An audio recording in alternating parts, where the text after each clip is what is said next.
Assalamualaikum warahmatullahi wabarakatuh. Halo semuanya, kami dari kelompok 3 mata kuliah elemen mesin ingin menyampaikan video pembahasan tentang salah satu komponen penting dalam sistem transmisi kendaraan, yaitu kopling.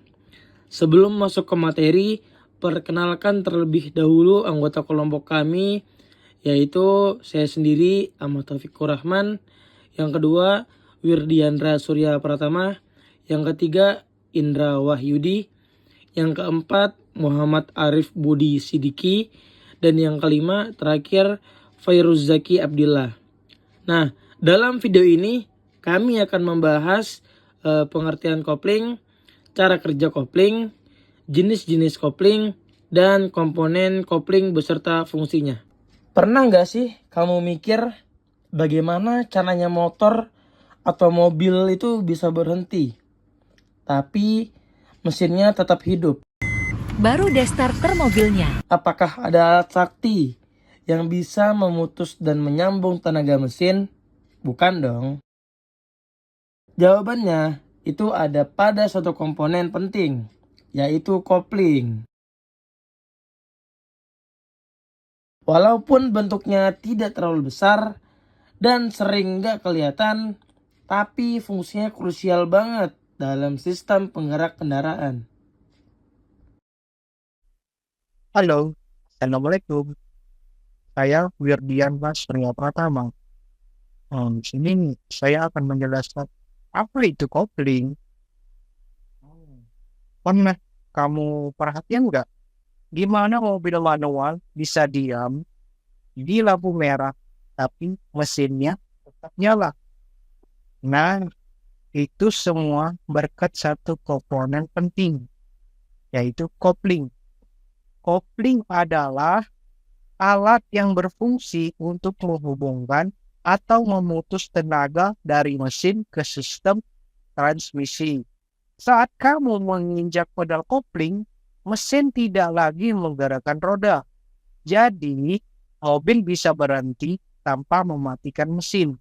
Tanpa kopling, mesin dan roda akan selalu terhubung dan kendaraan bakal mati setiap kali berhenti karena nggak bisa bebas bergerak. Apa sebenarnya itu kopling?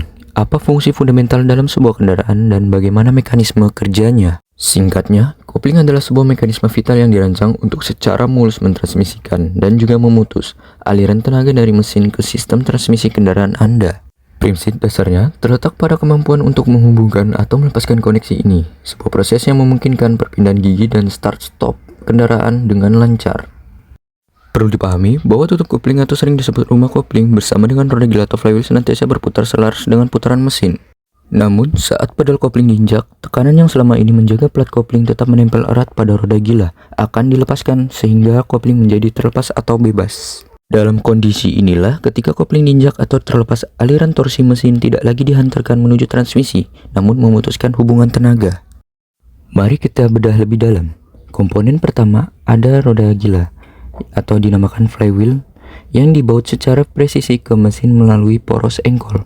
Ini berarti begitu mesin kendaraan Anda dihidupkan, roda gila ini akan langsung mulai berputar mengikuti irama putaran mesin. Selanjutnya, kita akan menemukan plat kopling, di mana komponen ini memiliki splines di bagian tengah yang terhubung langsung dan secara presisi ke poros input transmisi. Ketika kopling dilepaskan atau dalam posisi bebas, tidak ada sedikit pun putaran dari plat kopling yang akan diteruskan ke transmisi. Berarti bahwa tidak ada tenaga penggerak sama sekali yang berhasil ditransmisikan dan sampai ke roda kendaraan Anda. Oleh karena itu, agar tenaga penggerak dapat disalurkan, plat kopling mutlak harus dijepit dan ditekan dengan kuat ke permukaan roda gila. Penutup kopling yang juga dibaut kokoh ke roda gila membungkus seluruh rakitan kopling. Fungsi utamanya untuk menjaga agar plat kopling dan roda gila tetap terjepit bersama dengan kuat dan konstan. Di dalam penutup kopling ini terdapat sebuah pegas diafragma. Pegas inilah yang memberikan gaya penjepit yang diperlukan untuk menjaga kontak erat antara komponen-komponen ini.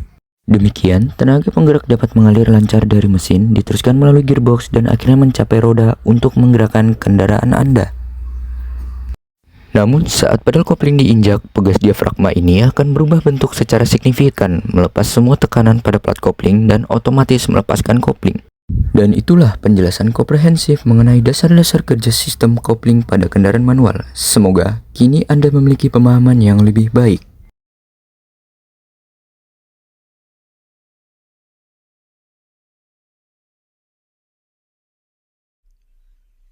Apa sih kopling dalam mobil? Jadi, kopling dalam mobil adalah sebuah komponen yang digunakan untuk menghubungkan atau memutuskan tenaga dari mesin ke transmisi.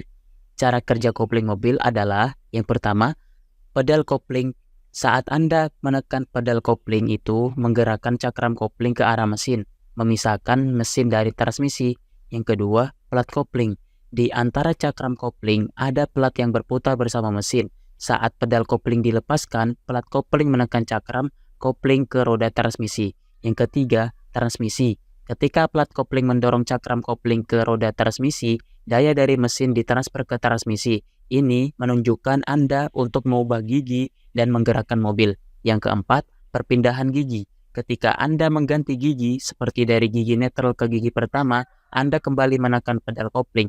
Hal ini memisahkan mesin dari transmisi sehingga Anda dapat Secara umum, kopling dibagi menjadi beberapa jenis. Yang paling umum digunakan adalah kopling gesek. Kopling jenis ini bekerja berdasarkan gesekan antara plat kopling dan flywheel. Ada dua tipe utama, kopling kering yang biasa ditemukan di motor bebek atau sport, dan kopling basah yang direndam oli. Biasanya digunakan di motor matic atau kendaraan performa tinggi. Selain itu, ada juga kopling fluida yang bekerja menggunakan tekanan fluida atau oli, biasanya digunakan pada mobil transmisi otomatis.